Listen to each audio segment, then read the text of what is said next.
Welcome. You've arrived at the edge of your day, a place where all your striving can rest. There's nothing to fix now, nothing to prove, nothing to chase.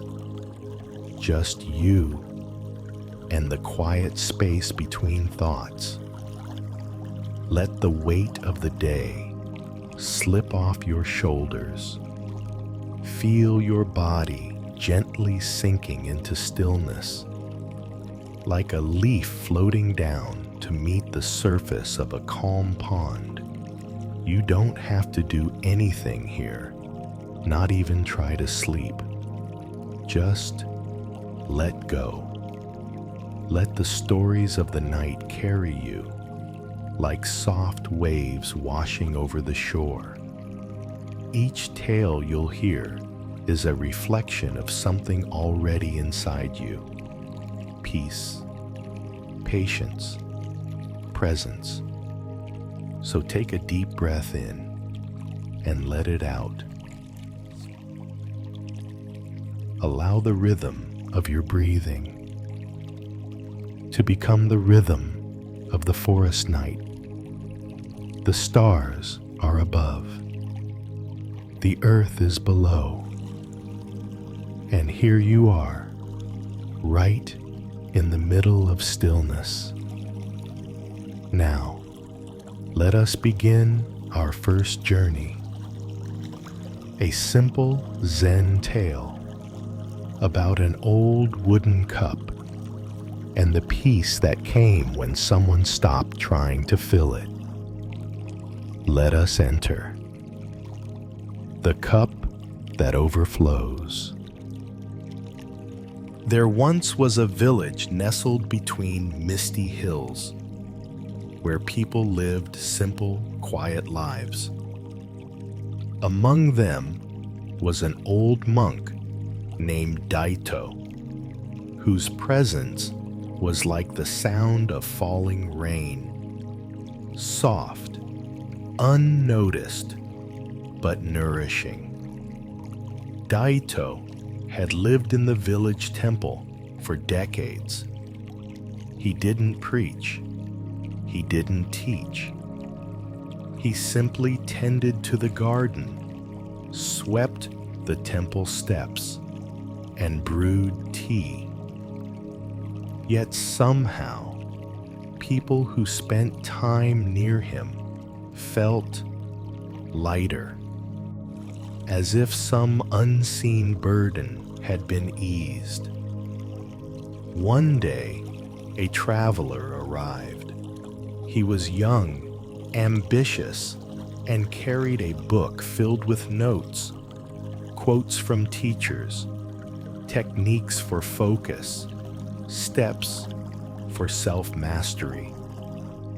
He had studied with gurus, fasted in the desert, meditated in the snow, and now he had come to seek the final piece of wisdom. He approached Daito with a respectful bow. "I've heard you possess the peace I seek," the traveler said. "Please, teach me." Daito smiled softly. "Would you care for some tea first?" The traveler nodded, sitting across from the monk in the quiet courtyard, where the scent of jasmine drifted on the wind. Daito brought out 2 small ceramic cups, aged and chipped with time. As he began to pour tea into the traveler's cup, he continued pouring long after it had filled. Tea spilled over the sides, onto the wooden tray. The traveler leaned forward quickly. "Master, the cup is full. It cannot take any more." Daito looked up, still holding the kettle. "Like this cup," he said, "you are full of opinions, techniques, and ambitions. Before I can show you anything, you must first empty your cup." The traveler sat back in silence. That night, the young man lay awake in the guest room of the temple, listening to the wind pass through the bamboo chimes. "Empty my cup," the words echoed. But how? He had worked so hard to fill it. Each insight was a treasure, each practice a badge of his effort. And yet, he didn't feel at peace. He felt restless, as if he was chasing something that kept moving just beyond his grasp. The next morning, Daito took him for a walk. They didn't speak. They simply followed a winding path through the woods. The monk paused at a small stream and watched a leaf drift by. "See how it floats?" he said. "The leaf does not swim. It does not push the water. It lets the stream carry it." The traveler tried to mimic the stillness, but inside his beat churned. What does it mean? Is this about surrender? About letting go? But what do I let go of? What if I miss something important? His thoughts buzzed louder than the forest itself. Daito turned to him. "You do not need to answer every question right away," he said gently. "Peace is not something to catch. It's something to stop disturbing." Over the next days, the traveler remained at the temple. He helped sweep the garden path. He carried water from the well. He sat with Daito in silence, sipping tea. Slowly, the need to figure it out began to soften. The questions remained, but they no longer shouted. They sat quietly, like guests who knew they were welcome but didn't demand attention. He began noticing things he had missed before. The tiny pattern of light between leaves, the warmth of the teacup in his palm, the quiet rhythm of the monk's breath as they sat together at dawn. He even forgot his notebook once and didn't miss it. One morning, the traveler woke early. The world was still, wrapped in pre-dawn blue. He walked to the garden alone and stood beside the pond. There was mist on the water, and the koi fish moved slowly beneath it, like thoughts too soft to disturb the surface. He closed his eyes. No mantra, no counting, no goal, just breath, in and out.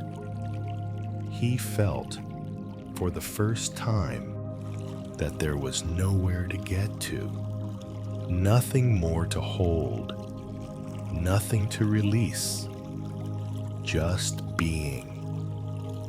Later, Daito poured tea again. This time, the traveler watched without speaking.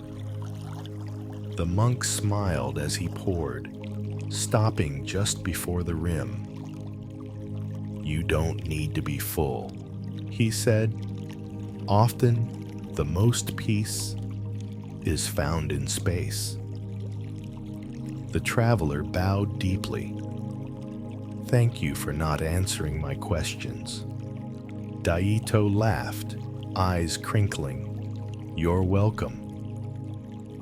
When the traveler finally left, he didn't take notes. He took no picture of the temple. He didn't feel the need to capture anything.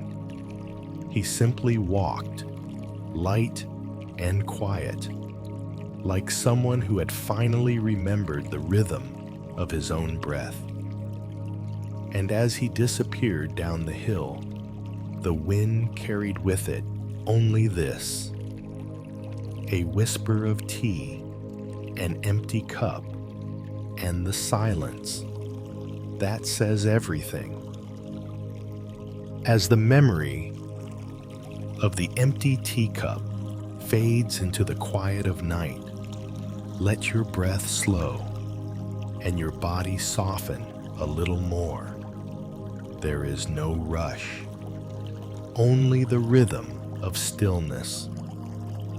Now, let us continue our journey inward with another tale from the hush of Zen.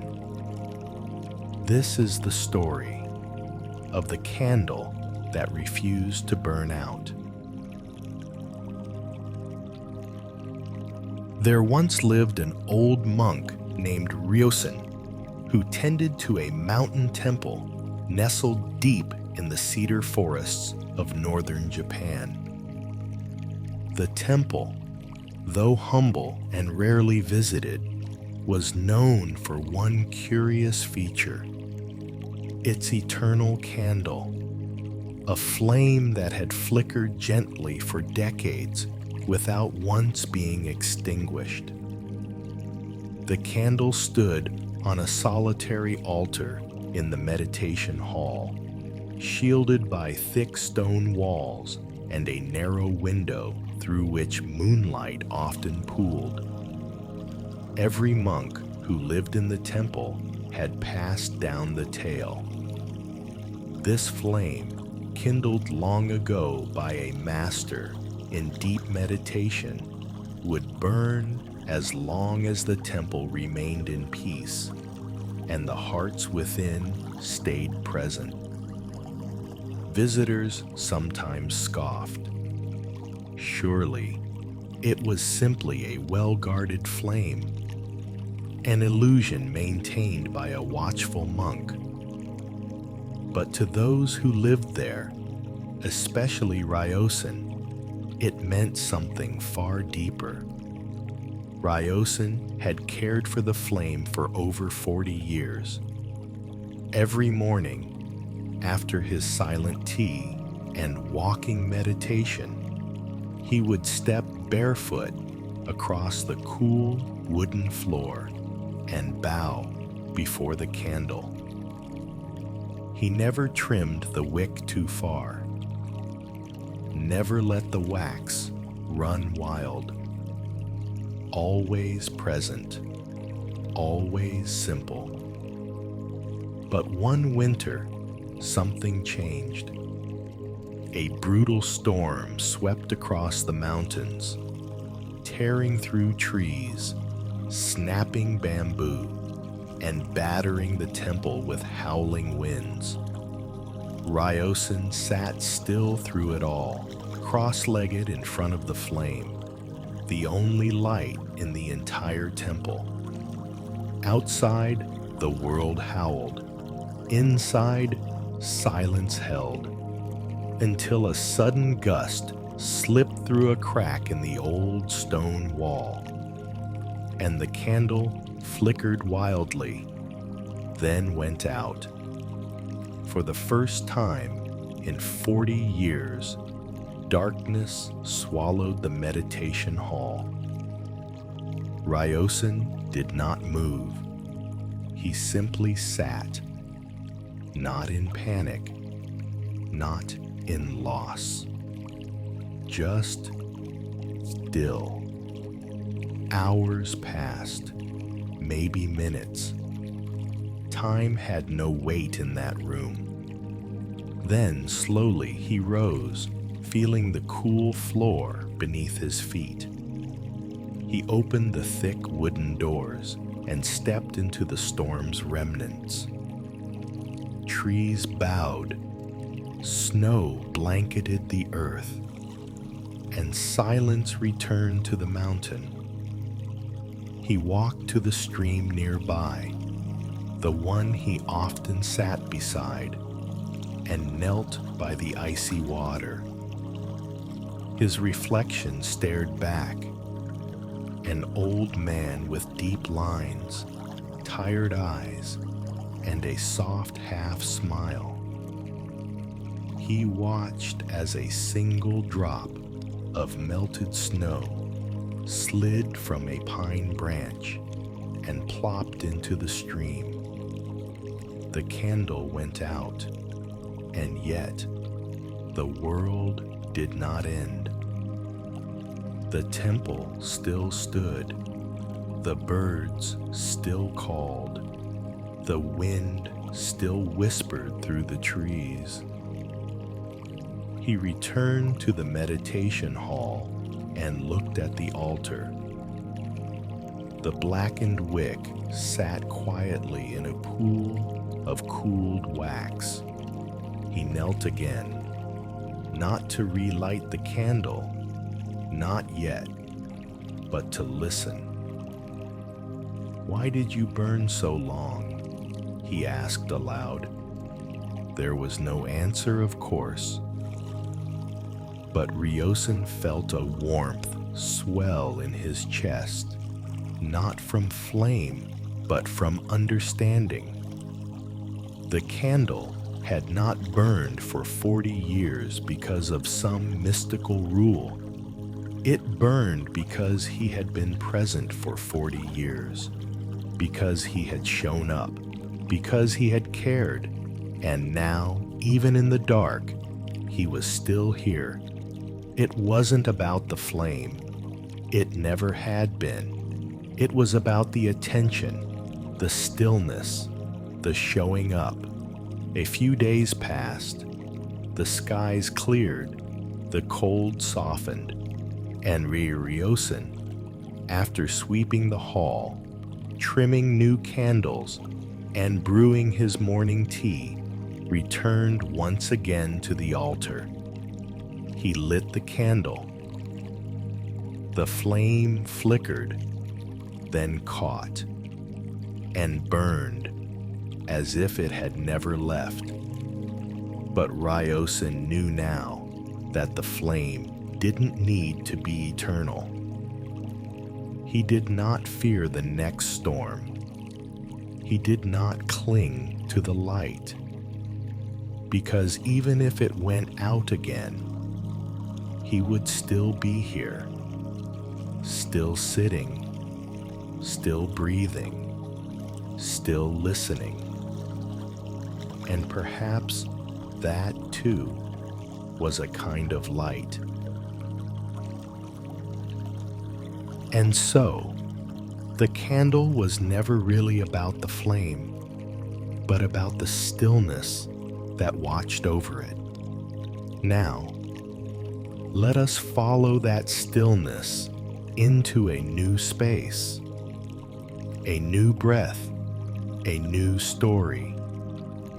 This next tale drifts beyond the flicker of firelight into a quiet village where a young girl learns the rhythm of her own heart and the silence between each beat.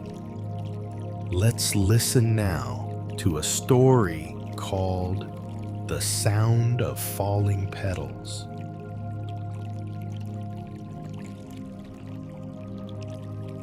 In a quiet mountain village, nestled between winding streams and whispering bamboo groves, there lived a girl named Hana.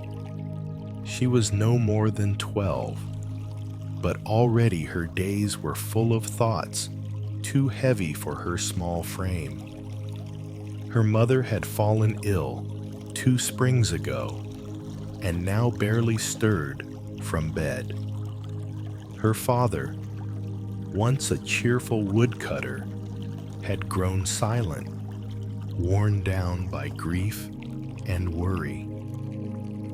And so, Hana filled the silence of their home with chores, hoping her care might patch what time had torn. She rose before the sun, fetched water from the well, cooked rice, prepared herbal tea for her mother, swept the floorboards, then sat beside the sleeping woman and folded cranes out of rice paper, as if each bird might carry away some piece of her sorrow. But despite all her effort, Hana felt a weight that would not lift. It pressed on her chest when she looked at the hills beyond the trees, hills she no longer had time to climb. It tightened her throat when the village children ran past her window, laughing freely in the afternoon wind. And most of all, it clung to her when she lay down each night, so tired, yet so awake with the sound of worry. One morning, as she knelt beside the well, the old monk passed by. He was a gentle man with robes that smelled of sandalwood and a laugh that felt like a breeze through chimes. He paused, watching Hana with her small hands gripping the heavy bucket rope. "You carry much," he said softly. Hana bowed, not sure what to say. "Come to the temple when the cherry trees bloom," he said, "just once. That is all I ask." And with that, he continued down the path, the sound of his staff tapping the stones fading behind him. Hana forgot about his words. Days passed, then weeks, and then one morning she awoke to a sky painted with pink blossoms. The cherry trees had bloomed. That afternoon, while her mother napped and her father chopped wood nearby, Hana walked slowly to the temple. It sat on a small hill at the edge of the village, where the river bent and the wind changed direction. She had been there only once before, when she was younger. It felt like another life. The monk greeted her with a smile, said nothing, and pointed to a mat beneath a great cherry tree in full bloom. "Sit. Listen," he whispered, as if the tree itself might be speaking. So Hana sat. At first, she heard only wind, then the soft rustle of petals, a crow's distant call, a wooden bell in the far temple hall. She waited. Minutes passed. Her mind stirred with thoughts. Did her mother need tea? Had she turned off the fire? Would her father be angry? And then it happened. A single blossom, loosened by wind, drifted slowly toward the earth. It spun in lazy circles, paused midair, then settled gently onto the mat beside her. She stared at it. Then another fell, and another. No two petals fell the same way. Some danced, others tumbled. Some brushed past her cheek like whispers. Some landed silently in her lap. She sat still, and something within her softened. For the first time in a long while, Hana didn't feel pressed to do anything.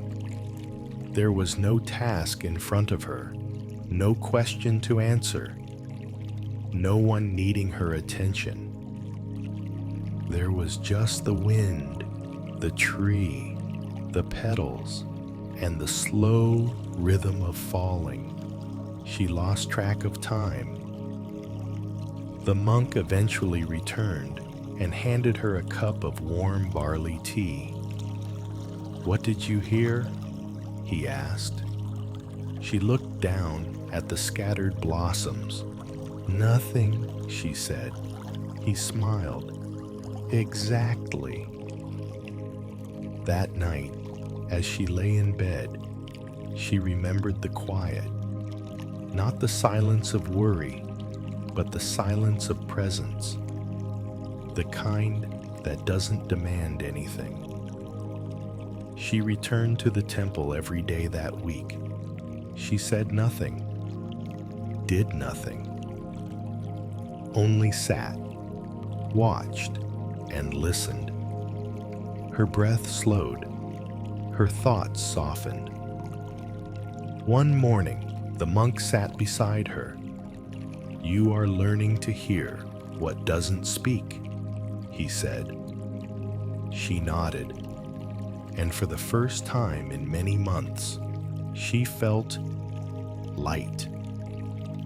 Years later, Hana would grow into a wise healer in the village. She would care for others, not just with herbs and teas, but with stillness, with the space to breathe, the space to listen. And whenever she saw someone overwhelmed, she would guide them to a tree, any tree, and say, "Sit and wait. Listen to the sound of falling petals." Because she knew that sometimes the gentlest things teach us the most. As the memory of falling petals fades gently into the stillness of your breath, let your heart remain open, soft, quiet, and at ease. You are drifting deeper now, not just into slumber, but into a deeper knowing, a space where truth arrives like morning mist, unforced, unspoken.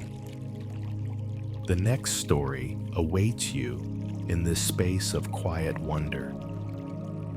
Let us walk together now into a tale called The Clay That Listened. In the heart of a forgotten village, nestled between moss-covered rocks and the whispers of tall cedar trees, lived a potter named Gensai. His hands were cracked with age, his beard as white as the moon, and his silence more profound than words. Gensai did not speak much, but his pots told stories. Each one bore a feeling, a deep stillness, a longing, a joy. The villagers often said his pots were not shaped by hands, but by something quieter. No one quite knew what that was. One afternoon, a young traveler named Keiji arrived in the village.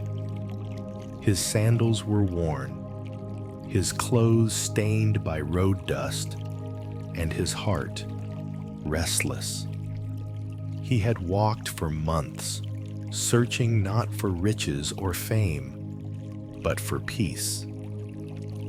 Every temple he visited had offered incense and chants, but none had quieted the storm in his mind.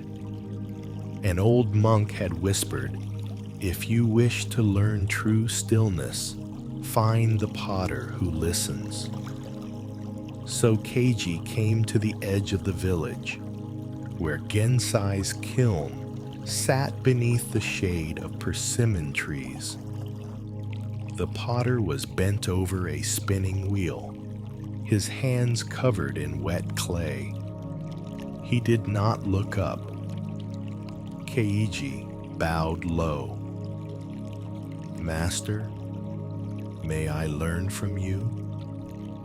There was no reply, only the sound of the wheel turning and water dripping gently into a bowl nearby. Keiji waited. Hours passed. The sun drifted behind clouds. At dusk, Gensai finally stood. He placed a finished pot beside a row of others and turned to the boy. His eyes were soft, not with pity, but with timelessness. "Come tomorrow," he said, and that was all. The next day and many days after, Keiji returned, but Gensai never taught with words. He simply worked, kneading clay, shaping bowls, glazing, firing. Keiji watched. At first, he grew impatient. "How will I ever learn if he says nothing?" he whispered to himself. But Gensai only pointed to the clay and handed him a lump. Keiji pressed his fingers into it. It was cool, sticky, alive, but everything he made collapsed. "Too dry," Gensai would say, or "too fast." Still, no lessons, no explanations, only silence. On the seventh day, Keiji was frustrated. He flung the clay across the room. It struck the wall and slid down like a tired tear. "I don't understand," he shouted. "What do you want me to learn?" Gensai looked up from his wheel, not angry, not surprised. He picked up a lump of clay and placed it gently into Keiji's hands. "Listen," he said, and then he returned to spinning. That night, Keiji couldn't sleep. He sat outside the kiln under a crescent moon, staring at the soft reddish clay in his palms. "Listen," he whispered. He closed his eyes, and then something strange happened. In the stillness, he noticed the sound of the wind sliding through bamboo leaves. He felt the rhythm of his breath, the weight of the clay, the warmth of the earth beneath him, and suddenly he realized he had never truly listened, not to people, not to silence, not even to himself. The next morning, he returned to the wheel, humbler. He pressed his fingers into the clay slowly. This time, he didn't try to control it. He waited, he listened, and the clay moved differently. It rose, softly, gently, shaped not by force, but by understanding. Weeks passed. Keiji's bowls became smoother, his touch more sensitive, but something still puzzled him. Why did Gensai never speak unless absolutely necessary? He watched the old potter closely. When villagers came to buy a pot, Gensai would smile quietly, offering them one not based on price, but on feeling. When a widow came looking for a jar for her husband's ashes, Gensai handed her a pot glazed in soft blue. She began to weep because it reminded her of the ocean they had once seen together. He had said nothing, and yet everything was understood. One night, during the full moon, Gensai finally spoke again. "You think shaping pots is about technique," he said. Keiji nodded. "It's not." Keiji waited. Gensai continued. "The clay already knows what it wants to be. Your job is not to control. It is to listen." He looked up at the stars. "When you truly listen, the world speaks to you. The trees, the wind, even the pain in another's eyes." Keiji asked quietly, "And what happens when we don't listen?" Gensai's gaze did not waver. "Then we break things we don't understand." Winter came. Keiji stayed. His bowls improved, but more importantly, his heart softened. He noticed the laughter in a child's eyes, the sigh of a lonely man, the silence behind someone's anger. He began listening to things he had once ignored. The way a crow circled before it landed, how frost touched certain branches first, how Gensai stirred his tea clockwise, always 3 times. One day, he shaped a bowl without thinking. It was round, simple, balanced. When he finished, Gensai walked over and said nothing. He simply bowed, and Keiji bowed back. There was nothing more to teach. Spring returned, and Keiji prepared to leave. He had not expected this. He came looking for peace, and instead found presence. As he packed, Gensai handed him a small box. Inside was a cup, unglazed, humble, light as air. Keiji turned it in his hands. On its surface, a single mark, a small indentation where a thumb had once rested. He looked at Gensai. The potter nodded. "It is not perfect," he said, "but it listens."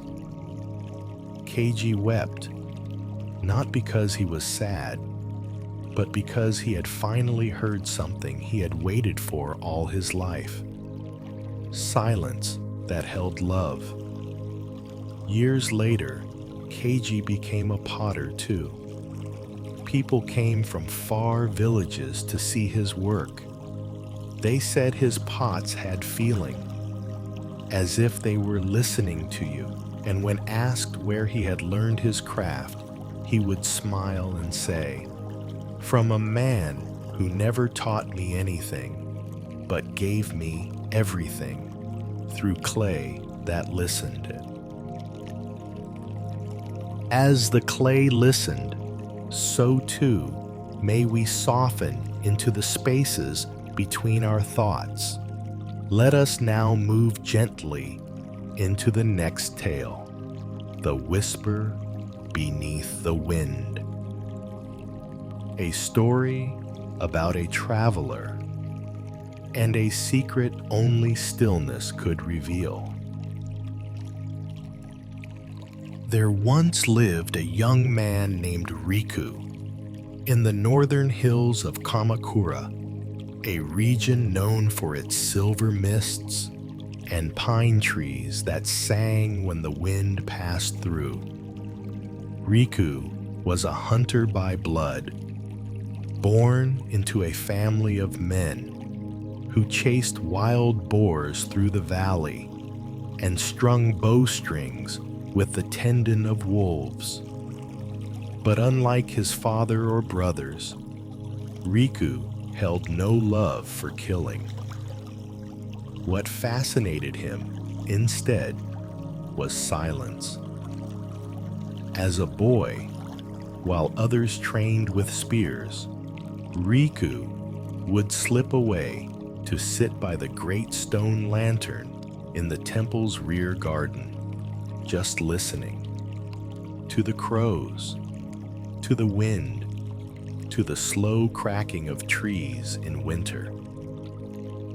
"Your ears are sharp," his grandfather once said, "but do you listen to what cannot be heard?"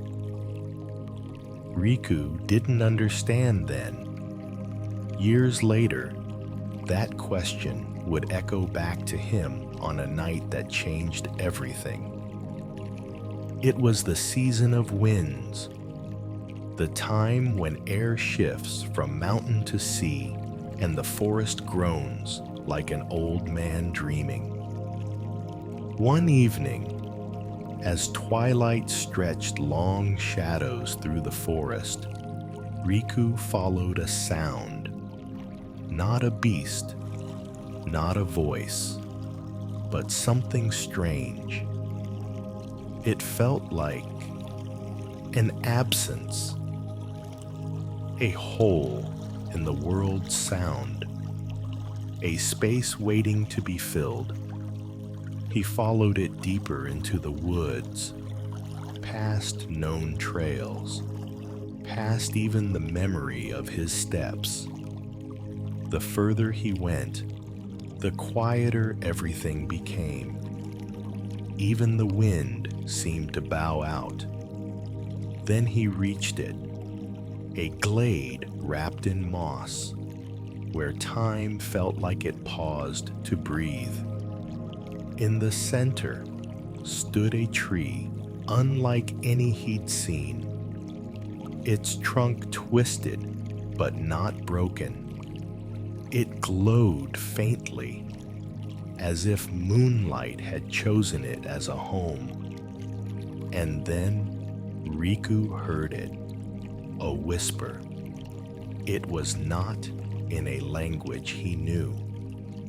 It was not a voice as we understand voices. It was more like a feeling passing through the ear, something that said, "You are not lost. You are being called."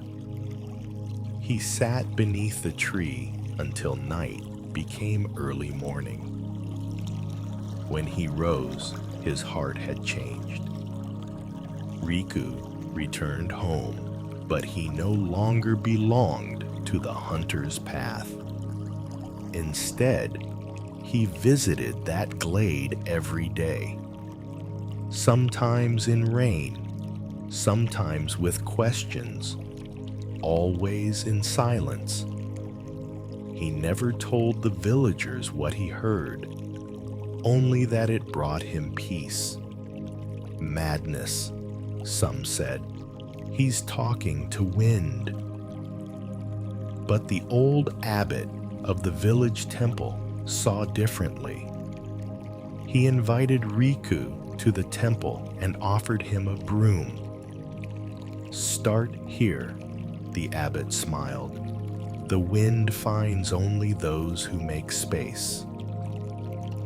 Years passed. Riku became a monk, though he never took vows. He still returned to the glade often. The whisper never spoke in words, but it guided him. When he was restless, it calmed him. When he was proud, it vanished. When he was broken, it hummed. One spring, the glade began to wither. The trees' leaves thinned. Birds stopped visiting. And one day, the whisper did not come. Riku panicked. He returned every day. Nothing. Silence. Real silence. Like a bell that forgot its song. Desperate, he went to the old abbot. "I've lost it," he said. "The whisper, the voice in the wind." The abbot served tea slowly, not rushing to answer. He finally said, "Perhaps it's not gone. Perhaps it's waiting." "Waiting for what?" Riku asked. "For you to be still again." Riku clenched his fists. "But I've been still. I've been listening." The abbot looked up gently, then maybe listened to the stillness itself. That night, Riku returned to the glade once more, but this time, he didn't wait for the whisper. He didn't search for it. He simply sat. And as hours folded into one another, he noticed something strange. The sound of his own breathing, the way the trees creaked, like bones stretching in their sleep, the distant splash of water from an unseen stream, the pulse in his fingers, and within all that, not words, not voices, but something like truth, not told, not shown, but present. He smiled. For the first time, he realized the whisper hadn't left. He had been listening too hard for too specific a thing. And in doing so, he missed the 1,000 other ways the wind speaks. The seasons turned. Riku aged. He became a quiet presence in the temple garden, tending moss, sweeping paths, and sitting with those who didn't need answers, just stillness. People called him the listener. They asked him how to hear what he had once heard. He would always say, "It's not a sound you chase, it's a silence you return to."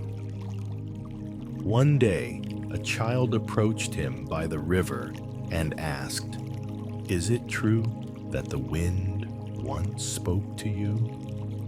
Riku chuckled softly. "No," he said, "the wind always speaks, but I was lucky enough to listen once." He handed the child a smooth stone. "Place this in the stream, then close your eyes and ask nothing, just be." That night, the child sat by the stream.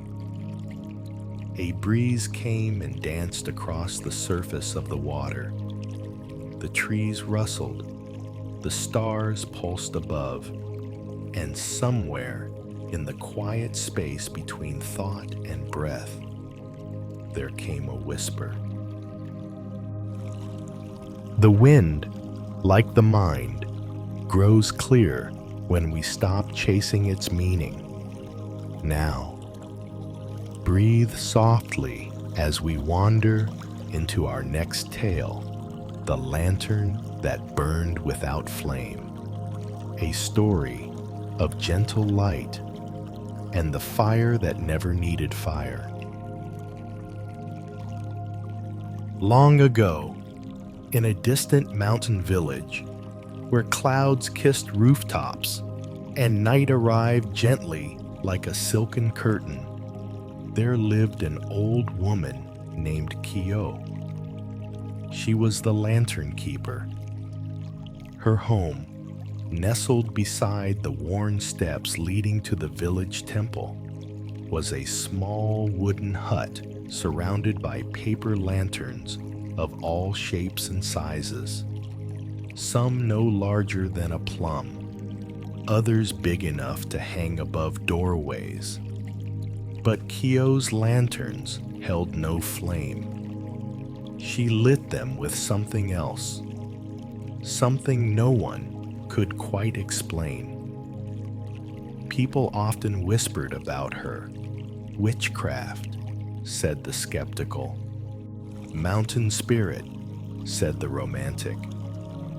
But the monks at the temple said nothing. They only bowed when they passed her gate.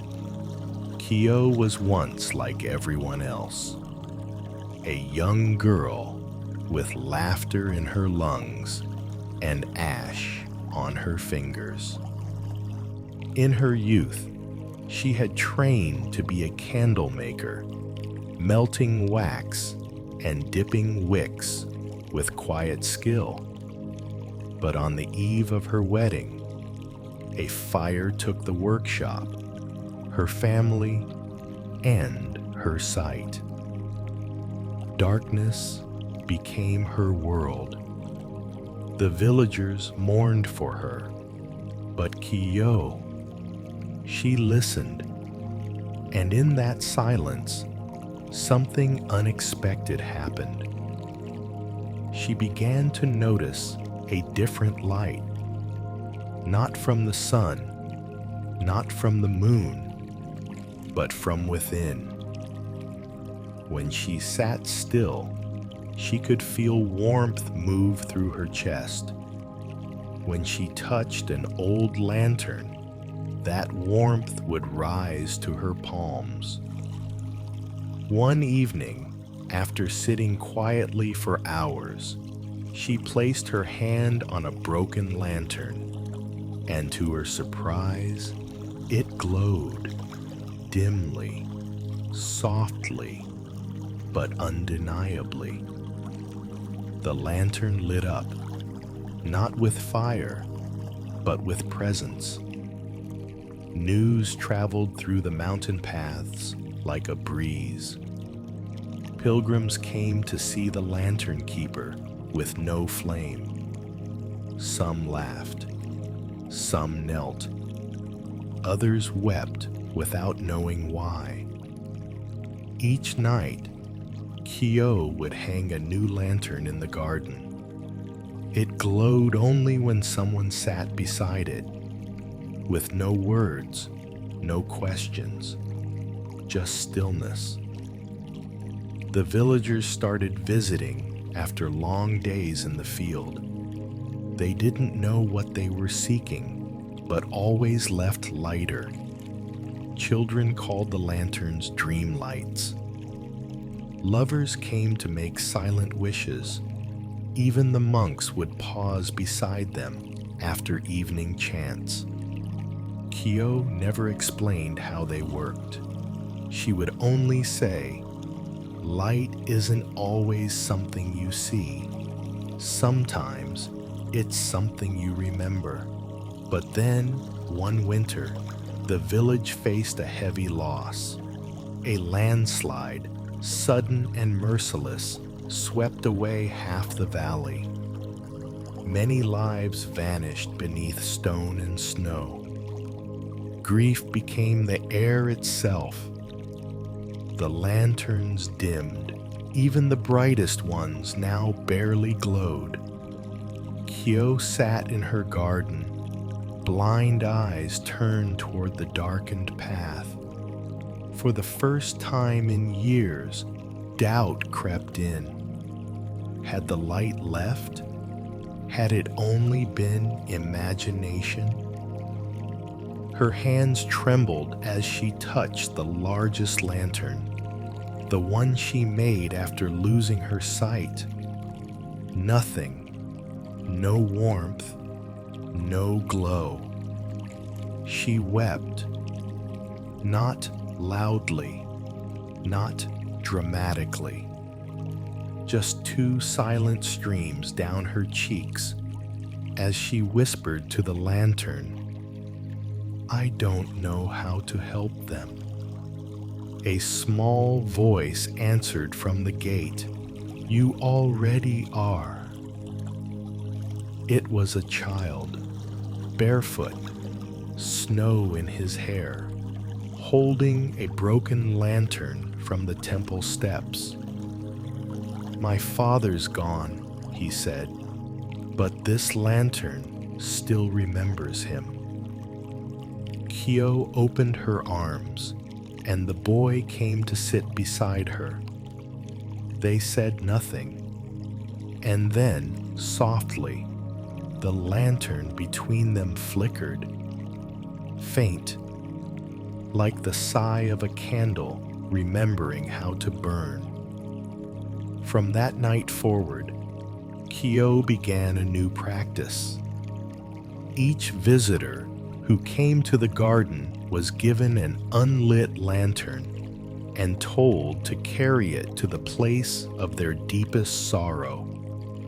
Not to fix it, not to understand it, but to simply sit with it, to hold the darkness gently, like a sleeping child, and return only when they were ready. Some came back in a day, some took seasons, but every lantern that returned glowed, not all at once, not brightly, but enough to say, I'm still here, and so is the light. Years passed. The temple recorded more visitors than ever before. Not for worship, not for doctrine, but for quiet. Pilgrims carried their burdens into the forest and returned with softened shoulders. Children grew up calling the lanterns healing ghosts, and Kyo grew older. Her breath became a slow breeze, her bones hollow branches. And one evening, as the sun melted into the mountains, she lay down in her hut, surrounded by 1,000 soft glows. She smiled. I have nothing left to see, she whispered, but everything left to remember. And with one final exhale, the largest lantern in her garden lit up, brighter than ever before. They say it still glows, not always, only when someone sits beneath it with a broken heart and no words to offer. Only when grief is honored, not solved. Only when the wind is still and the night is long, only then will it light just enough. Even the darkest night bows before a lantern that carries no fire. Let us now drift into our next tale, The Bell That Rang in Dreams. A story of a sound never heard, and the silence it leaves behind. There was once a temple far up in the whispering pine forests of northern Hokkaido. It stood not on a peak, nor in a valley, but on the shoulder of a quiet hill, neither trying to reach the sky nor touch the depths. Balanced, gentle. This temple had no name, not because it had been forgotten, but because it had never needed one. Those who knew it simply knew, and in its heart, suspended beneath the great wooden beams of the meditation hall, hung a bell. It had never been struck, not once. Not in the decades since the temple had been built. The monks called it Yumi no Kane, the bell of dreams. They said it was never meant to ring aloud. It rang only in dreams. The bell was simple. No carvings, no inscriptions, just smooth, dark bronze shaped like a falling drop of rain. It was said that a master monk long ago, had cast it from melted offerings brought by villagers, coins, tools, even old wedding bands. All were melted into one form, a bell that didn't sound, at least not in the waking world. No monk ever dared to strike it, not because it was sacred, but because it was listening. It listened to the silence, to the prayers left unspoken, to the grief carried like stones in pockets. And sometimes, when someone stayed at the temple, sleepless, restless, trembling with questions they couldn't form, they would fall into a deep sleep and dream of the bell ringing.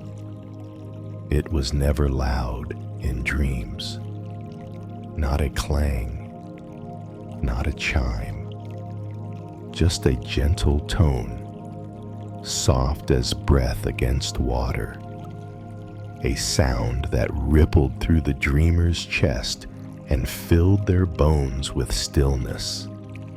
It had no melody, no rhythm, but it said what words couldn't. You're safe now. You may let go. This is not the end. And when they awoke, something inside had shifted. Not everything was solved. Not every burden had vanished. But the weight had changed. It became carryable. There was once a man who climbed to the temple on his 50th birthday. His name was Haru. He had lost his wife to illness a year prior and found no comfort in cities or shrines. Someone told him, quietly, to seek the temple with the silent bell. So he climbed. The monks gave him tea, a place to sit, no questions. That night, he tossed in the simple bedding, the wind howling outside the rice paper walls. But at last, near dawn, he slept, and he heard it, the bell, low, gentle. It rang once, and in his dream, he saw his wife, not young, not angelic, just standing in the garden, watering plants. She turned, smiled, and said, "You remembered to rest." When Haru woke, he cried, but not from grief, from gratitude. He stayed 3 more days, then walked down the hill with steady feet and a softer face. Not all who came heard the bell. Some weren't ready. Some tried too hard. Others came seeking magic and left disappointed. But for those who came not to be saved, but simply to sit with their sorrow, the bell often found them. In silence, in sleep, in dreams. One young novice, named Ray, once asked the head monk, "Master, if the bell only rings in dreams, why do we keep it?" The old monk smiled, eyes nearly closed, and replied, "Because silence too needs a home." The temple grew older. Seasons passed like breaths. Snow, rain, bloom, heat. One winter, a great storm came, fierce and unexpected. Winds tore tiles from rooftops. Trees bowed and broke. When dawn arrived, The meditation hall still stood, but the bell had fallen. It lay cracked, a long fracture down its center. The monks gathered around it in silence. No one wept, no one shouted, only the wind moved. Ray, now grown and quiet, whispered, "Is it broken forever?" The old monk, now nearly as still as the bell itself, knelt beside it and placed his hand on the bronze. He closed his eyes and smiled. "I hear it," he said, "even now." They buried the bell, not in the ground, but in a bed of moss behind the temple, not as a grave, but as a seed. A new path was formed through the forest, winding past the mossy mound. Visitors now sat by it, letting their fingers trace the softened metal edges peeking through the green. And still, on certain nights, they dreamed of a bell, of a tone with no sound, of something remembering them when they had forgotten themselves. Some stories said the bell grew roots. Others claimed it returned to the earth and echoed up through the trees. Children born near the temple sometimes giggled in their sleep and said, "The bell was talking again." No one corrected them. Because what is Zen, if not the art of hearing what isn't said?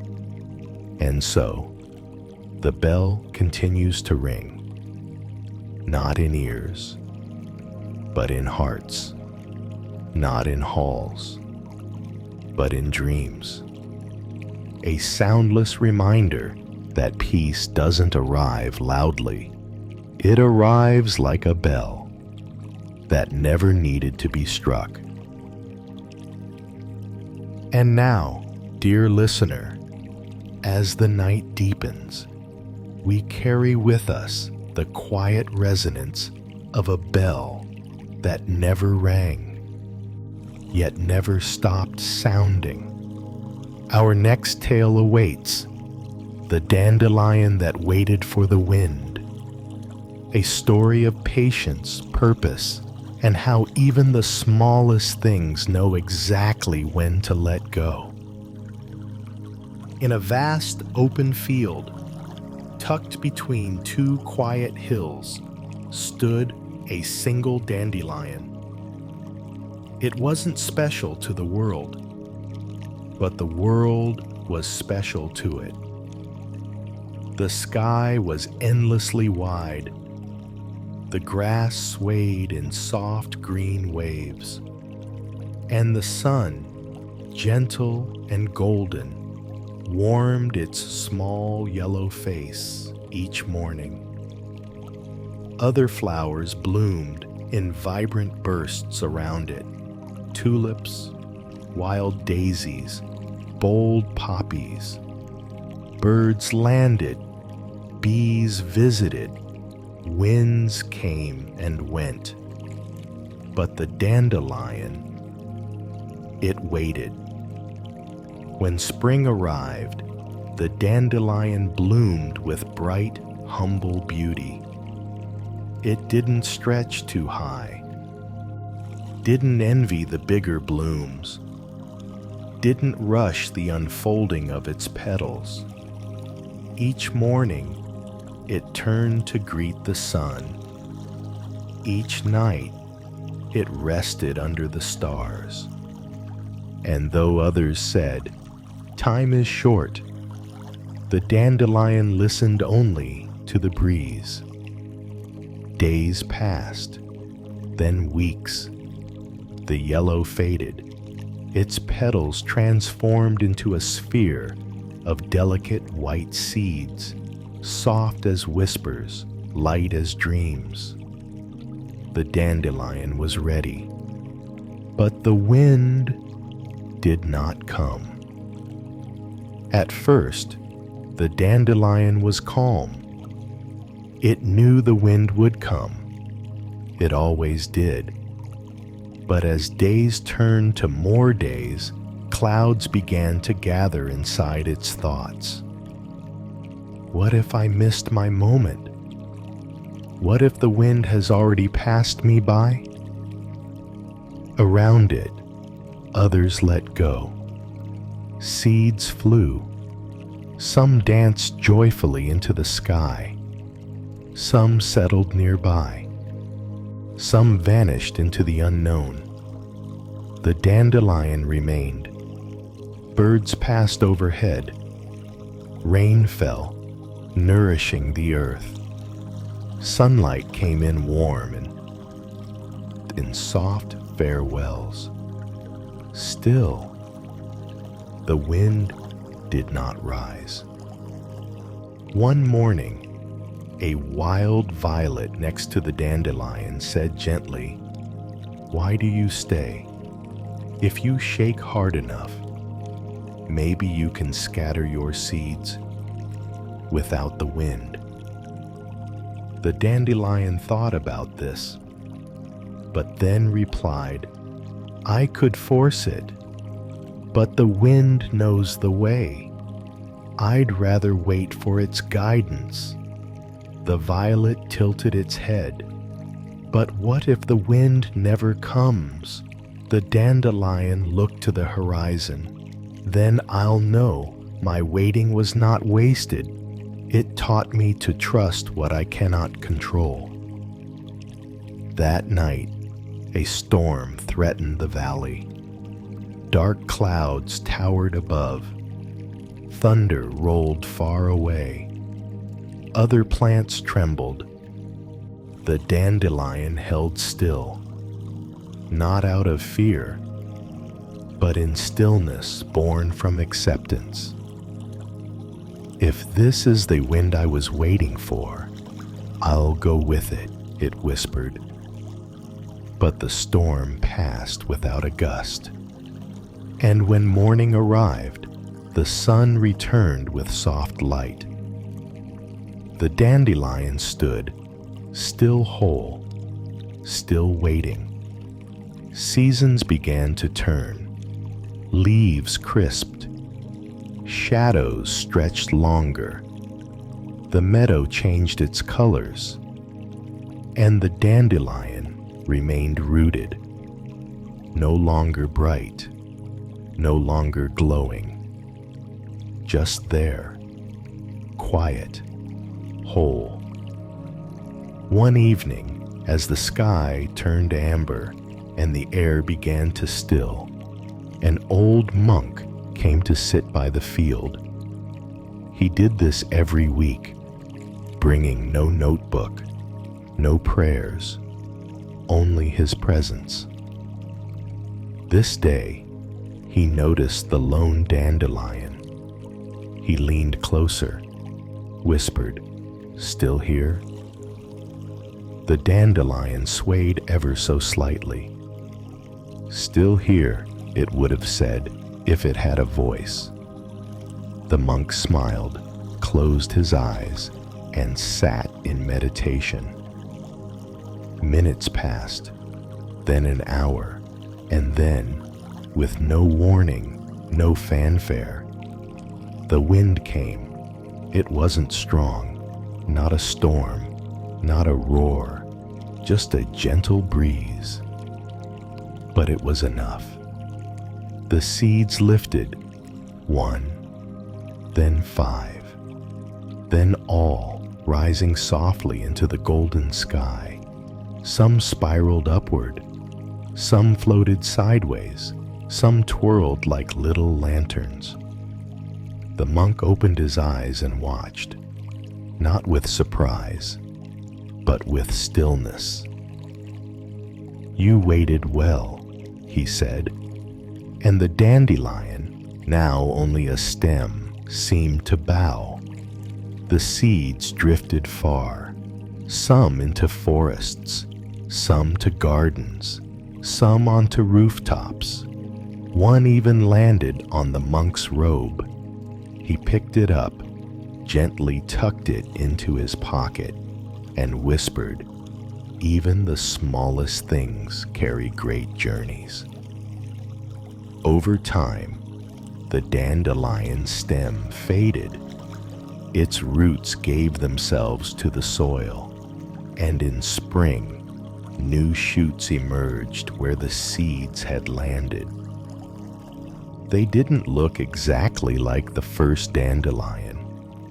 Some were taller, some smaller. One even had petals with a soft pink hue, but all shared the same origin, the one who waited.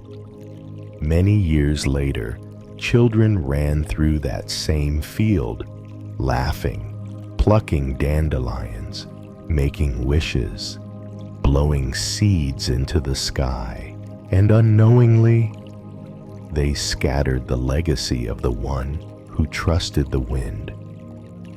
Somewhere, perhaps in a dream you've had, you may have seen a single dandelion, still, white, waiting. You may not have noticed it fully, but perhaps it noticed you. Because sometimes, in our rushing world, patience is the most powerful movement.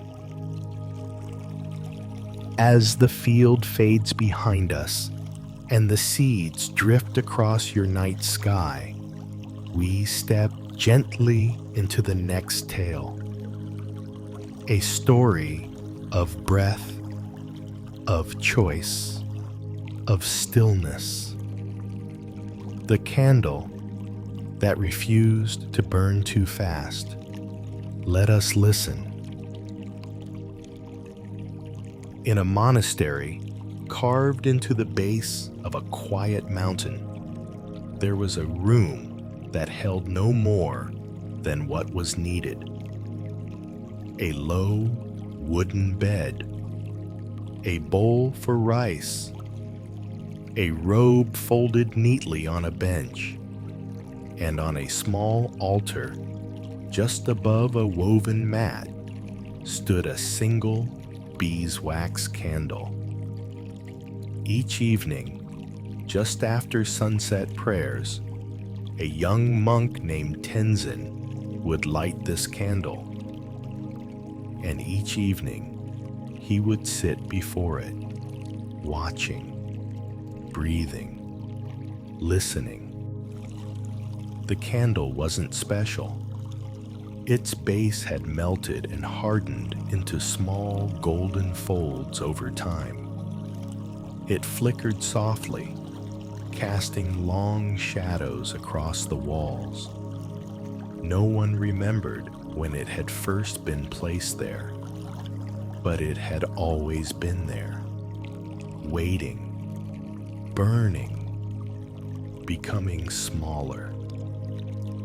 Tenzin was only 19, newly ordained, full of questions and silent storms.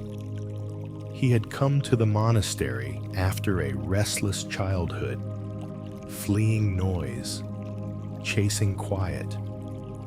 And yet, even here, his mind raced faster than his steps on the stone path. He wanted to master the teachings, to become wise quickly, to find peace now. He wanted his mind to still itself like the mountain, but found it bounced like a stone across a stream. One night, as Tenzin sat before the altar, the old candle flickered. Then, unexpectedly, spit a single drop of wax that landed on his wrist. He flinched, then stared at the tiny mark. It didn't burn, but it stayed warm for a long time. "Are you in a hurry too?" he asked the candle. The flame gave no answer, only swayed, softly, steadily. That night, Tenzin asked his teacher, a gentle monk named Dorje, "Why does the candle burn so slowly? Why not use a larger flame and light the whole room?" Dorje looked at the boy with a smile that held many winters. "Because a fast flame burns out before midnight," he said, "and the light that guides us longest is the one that doesn't rush." Tenzin didn't respond, but the next evening he returned to the candle with new attention.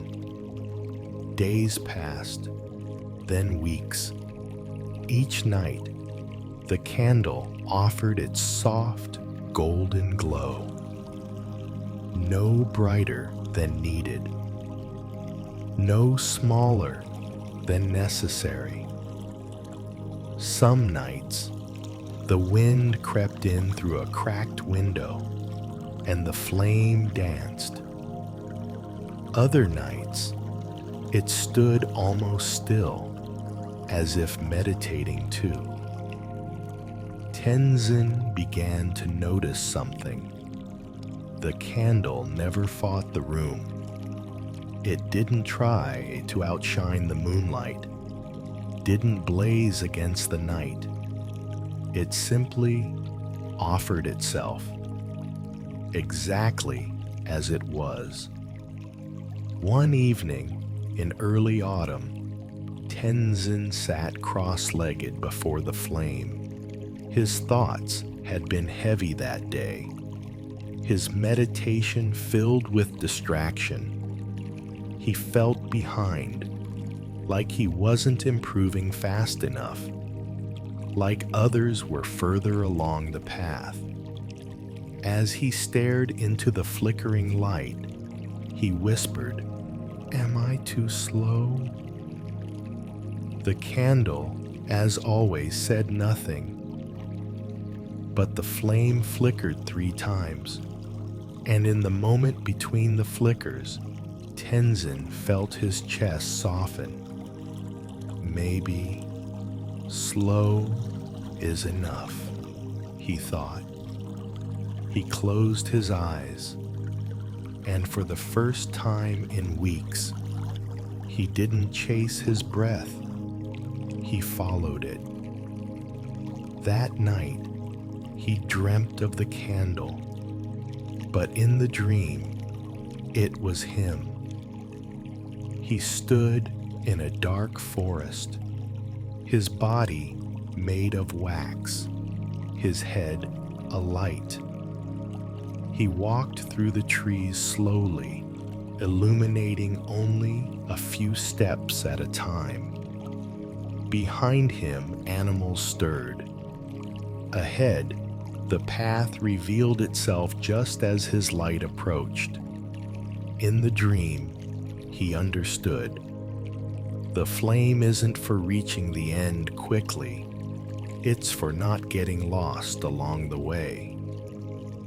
When he awoke, Tenzin sat in the candlelight longer than usual, and as the wax melted down its side, he touched his chest and whispered, "Not too fast, not too bright, just steady."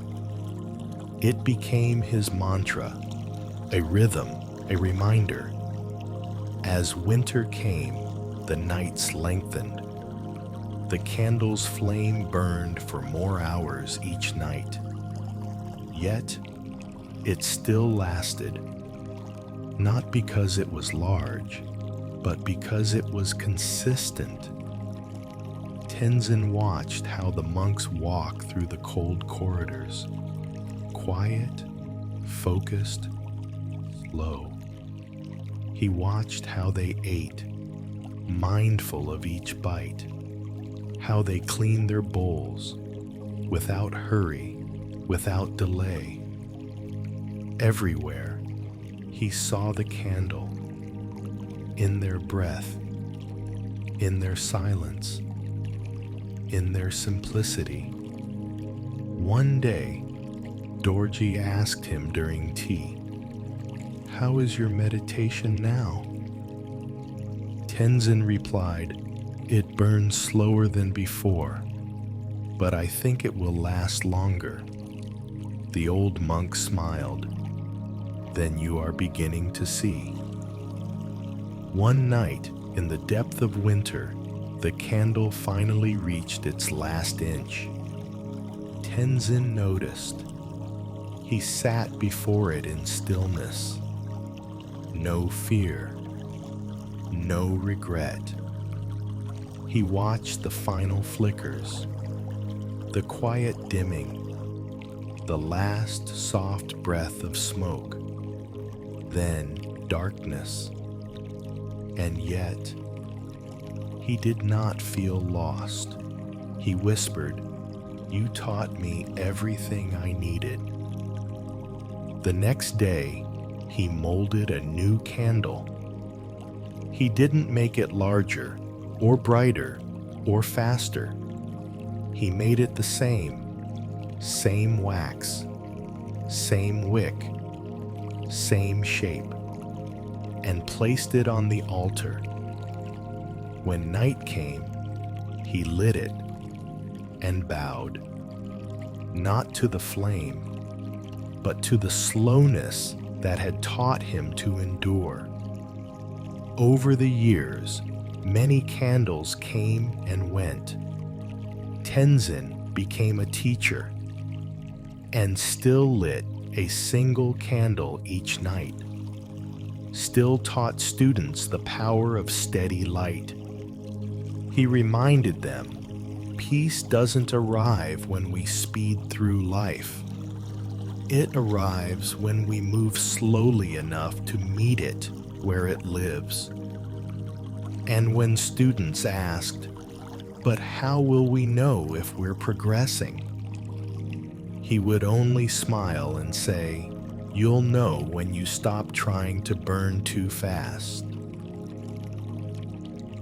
As the last ember of the candle cools and the night stretches wide before us, we now step into another tale. One that breathes with nature, stillness, and timeless observation. The bamboo that waited for the rain. Let's listen now, quietly. High in the mist-covered hills of eastern Japan, there was a forgotten bamboo grove tucked behind an old temple. Few monks ventured there. It was shaded most of the day, and the soil was dry. But among the thin stalks, one bamboo shoot stood taller than the rest, bare, brittle, and stubborn. This bamboo had grown crooked, not quite bending with the wind, not quite reaching for the sun. It had survived many winters, yet never flowered, never swayed like the others, and many believed it would break before it ever bloomed. A young monk named Ray often walked past the grove on his way to fetch water from the distant stream. Unlike the other monks who avoided the path, Ray lingered. He didn't know why. There was something about the stillness of the grove, how even the breeze seemed to slow its pace there. One morning, after an unusually dry week, Ray noticed the tallest bamboo stalk had split slightly at the top. A narrow crack ran down its side. Its green was fading. And yet, it still stood. Later that day, Ray mentioned it to the old abbot, Master Sora. "That stalk is suffering," Ray said gently. Should we cut it down and relieve its pain? The abbot looked up from his tea and replied with owl, do not mistake stillness for surrender. Even cracked bamboo waits for the rain. Ray blinked. But how long should it wait? He asked. The abbot sipped his tea slowly and answered, as long as it takes to learn the rain's language. That night, Ray returned to the grove after evening prayers. He sat near the cracked stalk, folding his robes beneath him. There was no sound but the distant call of an owl. The bamboo creaked faintly in the cold wind. He reached out and gently touched the split bark. It was dry, but not dead, hard, but not hollow. He whispered, "What are you waiting for?" No answer, only stillness. But somehow, it felt like a conversation had begun. For the next few weeks, Ray visited the grove every evening. He stopped treating the path as an errand and began seeing it as a journey. He noticed how the light shifted through the leaves, how some bamboo swayed in rhythm while others stood in solemn watch. But always, the cracked one waited and never broke. One afternoon, a monk named Daiki spotted Ray returning from the grove and asked, "Why do you visit that dying stalk so often?" Ray thought for a moment before replying, "Because something in it is still alive." Daiki shook his head. "You waste your time. It's just waiting to fall." But Ray had started to understand something deeper. The bamboo wasn't clinging. It wasn't in denial. It was simply present, and that was enough. Autumn arrived. Dry winds swept the valley. Leaves danced across the temple roofs. Still, no rain came. Ray grew worried. The split in the bamboo deepened. One night, under a sky of silent stars, Ray sat again beside the stalk and whispered, "Do you fear the end?" But something in the stillness spoke back, not in words, but in feeling. "I do not fear the end. I only fear rushing toward it too soon." Ray wept, not from sorrow, but from recognition. He too had hurried, tried to reach enlightenment quickly, tried to outpace his own growth. But the bamboo was different. It allowed the season to shape it, allowed the waiting to deepen it. "Can I be like you?" Ray asked. And though the bamboo did not reply, its silence gave him peace. Then, in the 4th week of drought, the rains came. It began with a single drop, then another and another. By morning, the earth was dark and soft. Rain slid down the leaves in long silver ribbons. Puddles formed in the temple courtyard. The stones breathed steam. Ray rushed to the grove, his sandals soaked, his robes heavy. He reached the cracked stalk and paused. Something was different. The bamboo was drinking. The rain kissed its surface like an old friend returned. Water filled the crack, soaking deep into its heart. The dull green brightened. Its body softened. And, miraculously, a small shoot emerged from its base. Delicate, new, alive. Ray fell to his knees. "You waited," he whispered, "and you were right." Over the following weeks, the cracked bamboo grew stronger.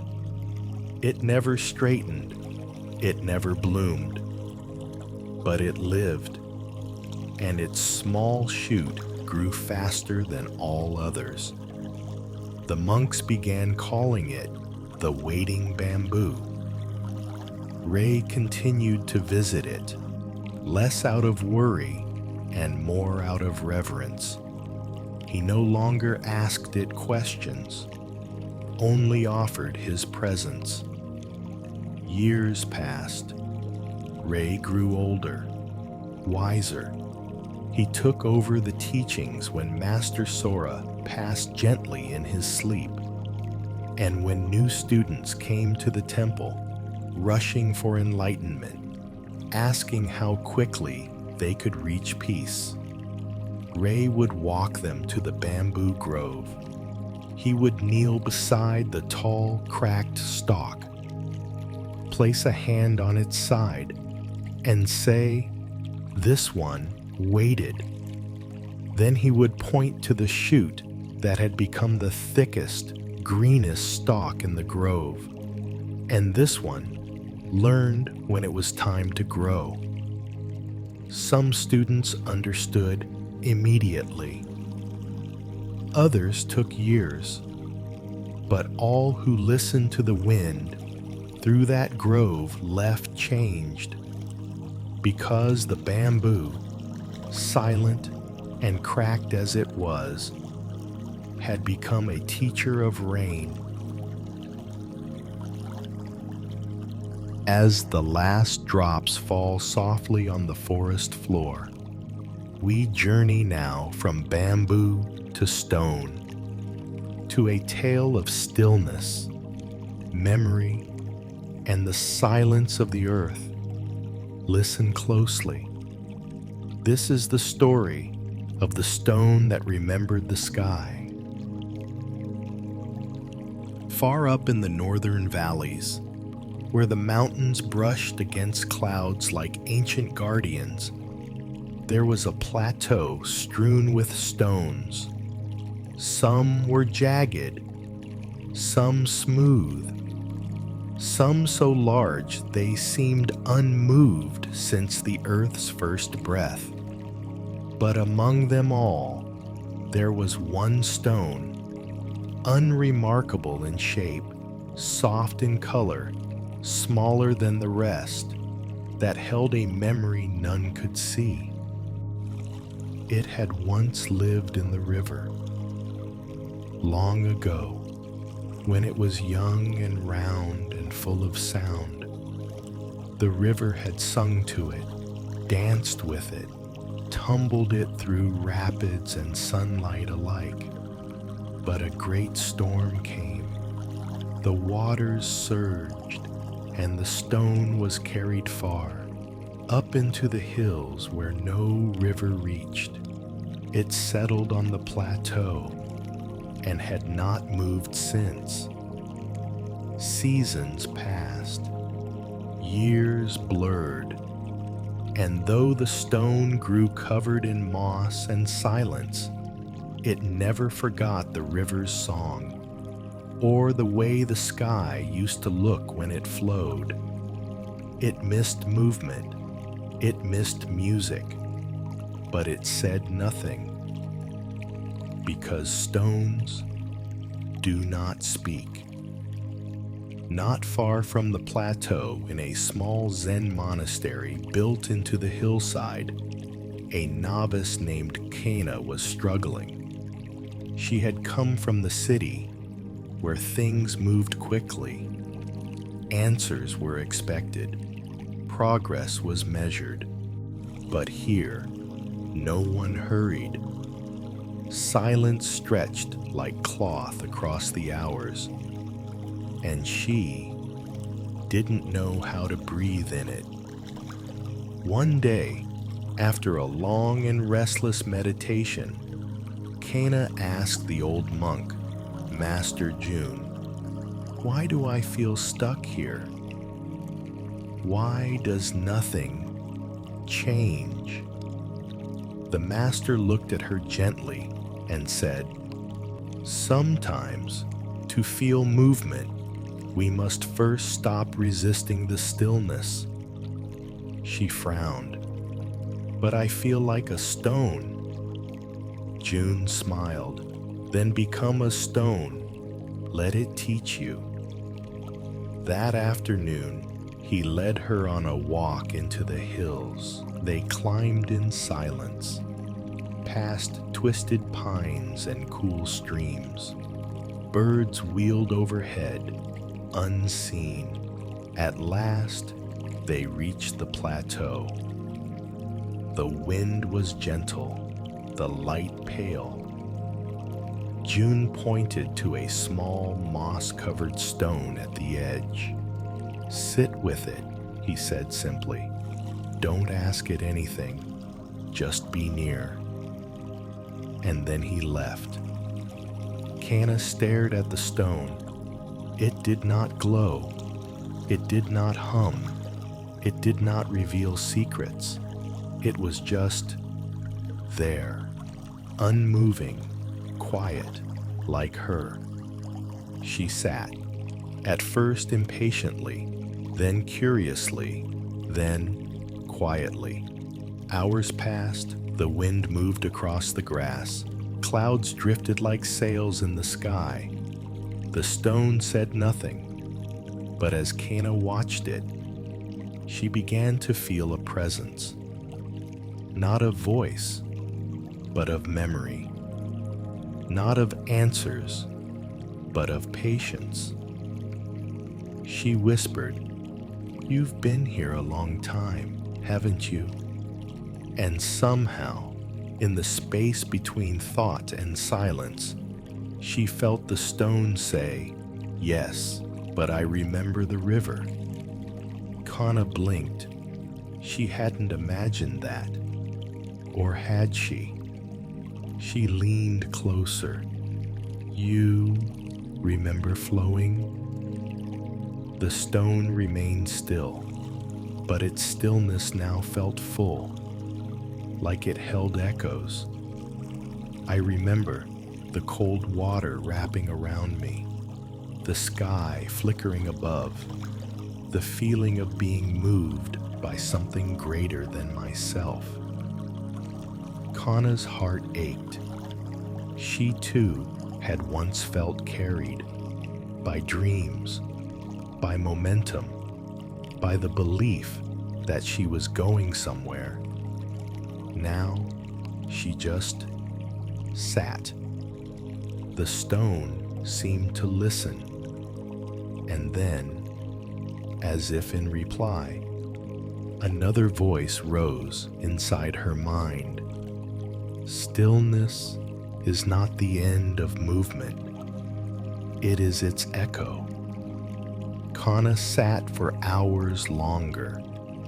When she returned to the monastery, she said nothing.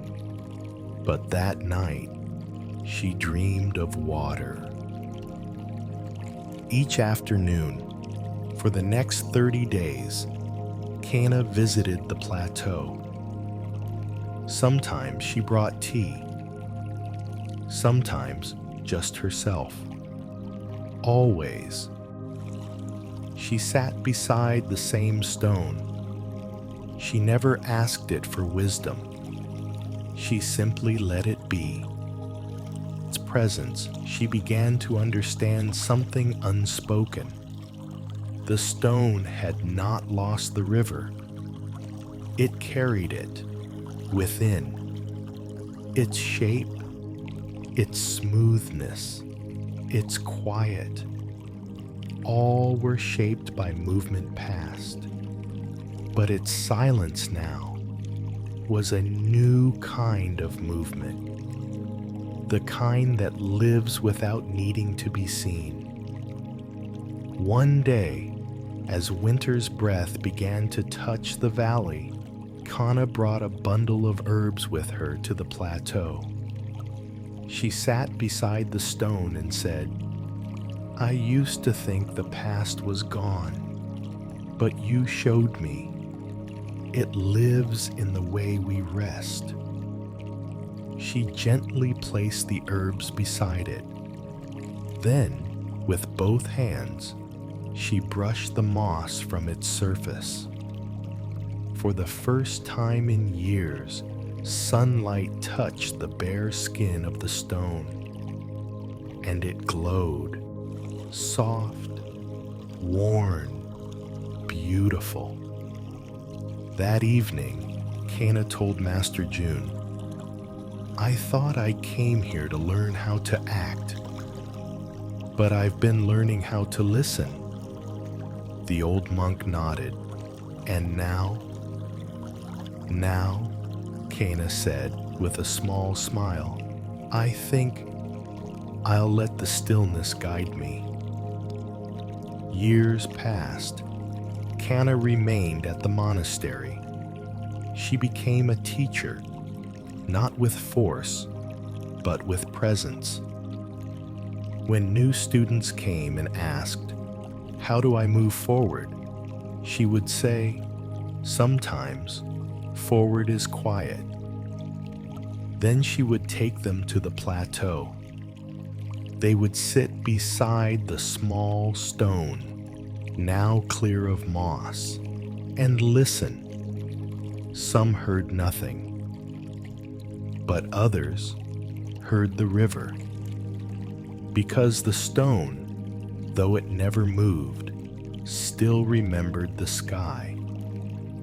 And sometimes, on soft days, if the light hit it just right, you could see the reflection of clouds in its ancient waiting face. As the wind grows gentler and our breath deeper, we walk now into the hush of a moonlit orchard, where an old plum tree has something to share. Our next tale is called "The Tree That Let Go of Spring." In a quiet valley ringed by low hills, where the mist stayed longer than it should, and the birds sang in a softer register, there stood a plum tree. It was not the oldest tree, nor the tallest, nor the most fruitful, but to those who knew the valley, the monks who tended the land, the birds that nested in its boughs, and the wind that moved through its limbs, it was something else entirely. It was the one that remembered. It remembered every spring, every blush of pink, every bloom that had risen into the cool dawn air like lanterns of promise. It remembered each time it had awakened from brittle winter stillness into full, fragrant life. The petals, the bees, the whispers of lovers who sat in its shade. It remembered, and it longed. But time, as it always does, moved forward. And this year, as the buds began to stir, the plum tree hesitated, Its bark was older now, its roots deeper but tired. The other trees burst into bloom without hesitation. They dressed themselves in garlands of white and pink, but the plum tree waited. In the nearby monastery, an elderly monk named Sho made his morning rounds. He watered herbs, fed the koi, and paused every day at the foot of the plum tree. Sho was known for saying little. He had learned across many years that words often weigh more than they lift. But one morning, as he stood beneath the tree's bare branches, he whispered, "You're not late, old friend, just thoughtful." And indeed, the tree was thinking. It was remembering the spring 2 decades past, the one when the wind came too soon and tore the blossoms away before they could fall with dignity. It remembered the spring of the bees, when its flowers buzzed with life, and even the monks brought honey for tea. It remembered the spring of stillness, when no one came, and now it asked itself, "What if I do not bloom?" The forest did not laugh, the wind did not judge, but the nearby trees whispered. "She's forgotten," said the dogwood. "She's late again," sighed the cedar. "Maybe she's done," said the willow gently. But the plum tree said nothing. She looked up at the sky she once reached toward so eagerly, and closed her buds. Sho continued to visit, day after day. He never rushed her, he simply stood. Sometimes he read haiku, sometimes he hummed low temple songs, sometimes he just breathed with her.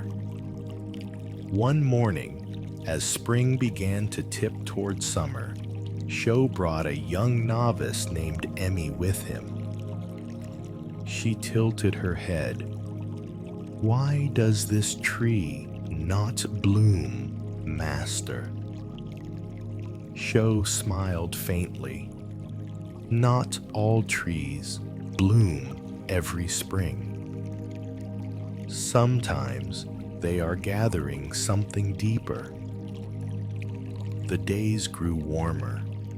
Other trees began to lose their petals, leaving carpets of pink and white across the ground. But the plum tree had bloomed nothing.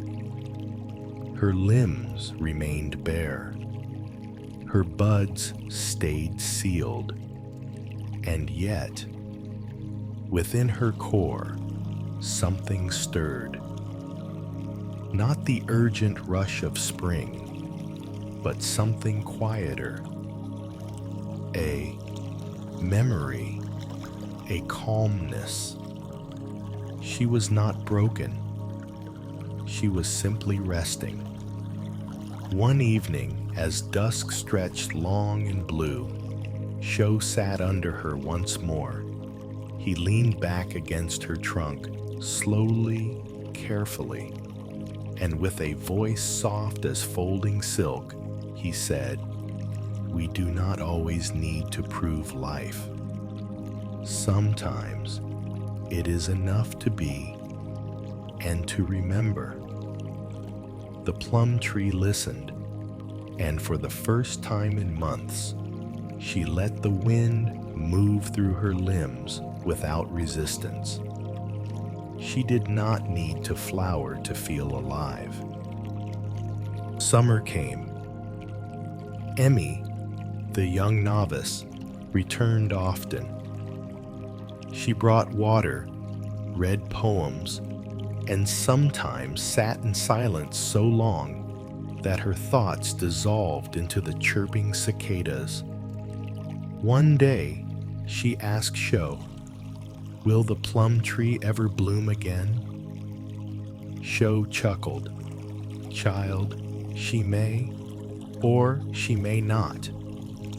But what if she doesn't? Then she will be a tree who taught us how to rest." Autumn arrived, and something unexpected happened. While the other trees turned gold, red, and copper, the plum tree glowed.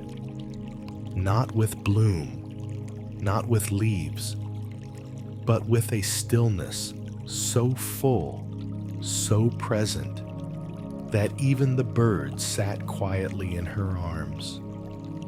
Sho stood beneath her one early evening and said aloud, "Some trees bloom in petals, others in presence. You, old friend, bloom in memory." Winter came. Snow blanketed the valley. The wind howled. The monks retreated into stone halls and warm tea rituals. But Sho, now walking with a carved cane, still visited her. On the coldest night, he touched her bark and whispered, "Letting go is not the end of beauty. It is its deepening." And though no one saw it, not even the moon, one unopened bud on the plum tree cracked ever so slightly, not enough to bloom, just enough to breathe. Years passed. Sho aged. Emmy grew into a woman of calm presence and kind eyes. Sho passed on beneath that very tree, his final breath resting gently against her trunk, and Emmy planted a stone in his honor at her roots. Now, people travel to the valley not to see her flowers, but to sit beneath her bare limbs.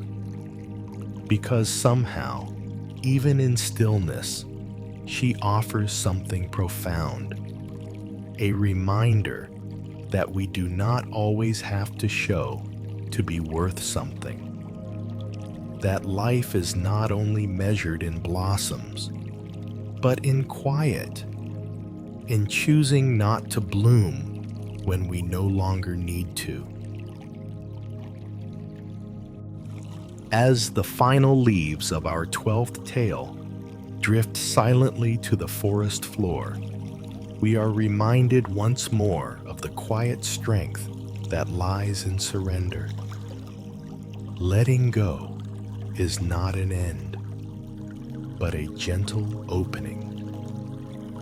And now, dear listener, we ease into our final moments together, carried by the stillness of the night and the soft echoes of all we've shared.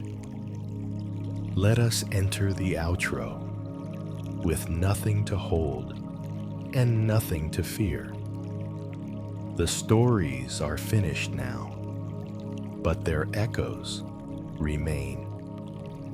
You've walked beside monks and villagers, trees and rivers, mountains and birds. Each one has offered you a whisper of truth, wrapped in the simplest folds of life. Each one a lantern to guide you back, not just to sleep, but to yourself. Take a slow breath in and a slower breath out. Let your body melt into the quiet, just like the candlelight melting into night. Maybe your mind still stirs. That's okay. Like a forest breeze rustling the leaves, it is part of the rhythm of rest. Let's gather some of what you've felt. The flute that broke and found a new voice. The shrine that waited patiently and never gave up hope. The tree that let go of spring, not because it wanted to, but because it trusted the flow of seasons. Each of these stories is not just about others. It's about you, your sorrow, your healing, your gentle return to what matters. And now, you don't need to remember the stories. You only need to remember the feeling they left behind. That warmth in your chest, that space in your breath, that silence that didn't feel empty, but whole. This is the essence of Zen, not an answer to chase, but a place to rest. So if you are still awake, let this be your lullaby. Nothing is urgent now. Nothing needs fixing. You are here, and that is enough. Let the night cradle you like a monk's robe around the body, soft, simple, safe. And if sleep finds you mid-breath, let it. That too is part of the letting go. But if you're still listening, place your hand gently over your heart. Feel the beat. It's quiet, but steady. It has carried you through everything, asking nothing in return. Whisper to it, I hear you. I forgive you. I will take care of you. Let that be your final vow of the night. Not dramatic, not loud, just a promise to be kind, starting from this very breath. And so we end, not with a conclusion, but with an invitation.